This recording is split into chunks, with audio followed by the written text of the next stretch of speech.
guys, it's Peyton. Don't know what this was, but hi with two hands. Okay, so this week it was kind of just like spur of the moment why I decided to do this.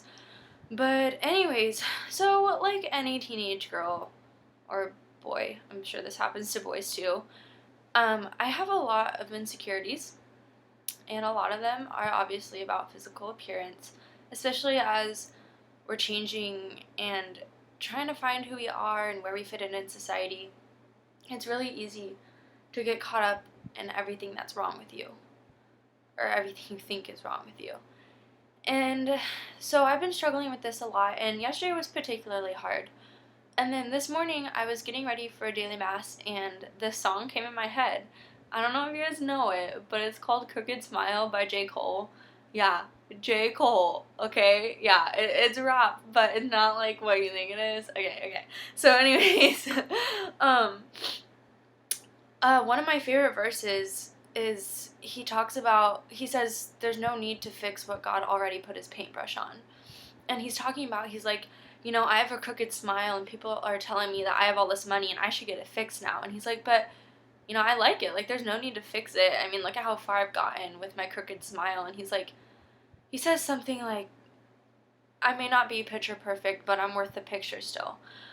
And I don't know, that just hit me kind of hard because, I've been hearing that for a while, like, God made you exactly how he wanted you to be, blah, blah, blah. And I was like, whatever. They're just saying that because, they're super good Christian people. They just want me to think that, blah, blah, blah. I don't know if this is actually true. And then, here you have this, like, super hardcore, like, rapper dude who's telling all of us women the same thing. He says, you're beautiful. You don't need to put on all this makeup and wear heels and just to find someone who will love you. That's not what you need. And, I guess we all kind of have a crooked smile in some kind of way. We all have imperfections that we don't like and things that we don't like about ourselves. But it's time to put that aside and start embracing what real beauty is. And I know the very first video we did is a little bit similar to this, but this is definitely a journey for me, figuring all this stuff out. And so I wanted to share this with you because as I grow and learn on this journey, I want to share what I'm learning with you. So anyways, something that's really hard for this generation, I think, is having all of this social media. And I know I probably sound like a 60-year-old person saying that, but that's okay. The thing is that we're so 24/7, we're just bombarded with all of these pictures and posts, and we just see beautiful, like, they are beautiful people everywhere all the time. And we all know that perfect Instagram picture that we have to get all those likes. And we just see it all the time. And I don't know about you, but I can just be like, okay, I'm just gonna go on my phone for a minute, and an hour later I end up on like a person's Instagram page who I don't even know, and I'm just stalking them, and I'm like, oh my gosh, this person is perfect. They have the perfect life. Why can't I be them? And so, I shared a lot of this stuff with Haley, and she was telling me, she said, people only post good things on Instagram. They don't post about all the bad in their life. And I was like, well, it's true. Like, I mean, come on, let's be real, guys. The only reason we post on Instagram is to brag about stuff. And, I don't know, I just thought that was really interesting to think about because Haley told me that, someone she knew came up to her, someone she had just met, and they're like, Haley, I was looking at your Instagram and you just have the perfect life. Your life is so great. Oh my gosh. And she, was obviously so gracious. She was like, thank you, that's so sweet. But on the inside, she told me, she's like, I was thinking, like, my life is not perfect at all. It's not even close to perfect. And it's just so funny that, we can look at someone's web page and determine whether we think their life is perfect or not. And so I think it's time that we start really showing what real beauty is, because I mean, we have the power to do it. We have the social media that can reach across oceans. Like, why don't we start using it for good? And that's not to say you can't go look gorgeous and everything, but in the words of Kristalina Everett, just make sure that the inside matches the outside. A Bible verse I want to share, it's 1 Peter 3, verses 3 through 4. And it's, your beauty should not come from outward adornment, such as braided hair and the wearing of gold jewelry and fine clothes. Instead, it should be that of your inner self, the unfading beauty of a gentle and quiet spirit, which is of great worth in God's sight. And I love that.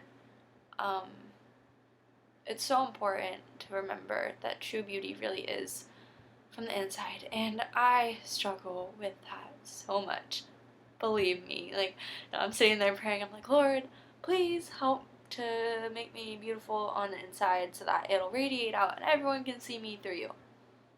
Through me, you through me. There we go. You through me. I want them to see God through me.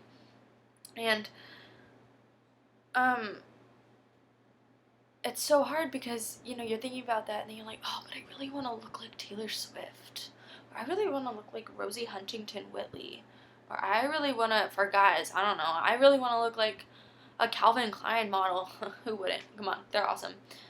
But then you just have to realize that beauty fades. Like, physical beauty will fade. And when you're having trouble just remembering what true beauty is, just think about in 80 years, we're going to be old, we're going to be wrinkly, but we're going to have lived great lives. And we want to have the type of beauty that will last, that will outshine our physical beauty, and that will last for as long as we live, because that's the most important thing, is to share our beauty. Because beauty is, honestly, it's the love of God taking a form on earth. And something that I think is interesting is, I was reading in a book, and one of the quotes was, Satan attacks most viciously that which has the greatest ability to lead us to God. I hope you know that he fears your beauty. He has taken aim at your beauty and has set his plan to ruin God's plan for it. And I think I love that, because it's really hard, because you just feel so plagued all the time by, like, why don't I think I'm good enough? Why don't I think I'm pretty enough? Why don't I love myself as much as God loves me? Not in a conceited way, but, and you think about that, you say, it's Satan. He doesn't want me to love myself, because in loving myself, I will be drawn closer to God, and in loving myself, I can learn how to perfectly love someone else with the help of God. And so, just think about that. The next time a thought crosses your mind and you think, oh, I'm not good enough, or I wish I looked like that, or I wish I had her legs or her eyelashes. Believe me, I wish that all the time. I'm wearing no makeup right now. I'm super Irish, so I have the blondest eyelashes you will ever see. But that's how God made me. That's how he wanted me to look. It's really profound when you think about it like that. Like, he spent so much time working on just you. And he wants you to love that, because he created you for a purpose. He created every single thing about you for a reason, even if you think it's a flaw. So just think about that this week, and I want you to remember what true beauty is. And I challenge you to go one day this week, just one, without makeup. Or if you're a boy, you already do that. Good job, boys. I want you to go one day this week without makeup, and I don't want you to feel shy about it at all. I want you to realize you are beautiful. You are so beautiful. And if you believe that, it'll radiate out. Let your beauty come from here. If you have lovely thoughts, and you think lovely thoughts, and they will always shine out of your face, and you will always look lovely. So, I just want to leave you with that. Thank you for watching. I'll be praying for you guys. You're all awesome, and I love you.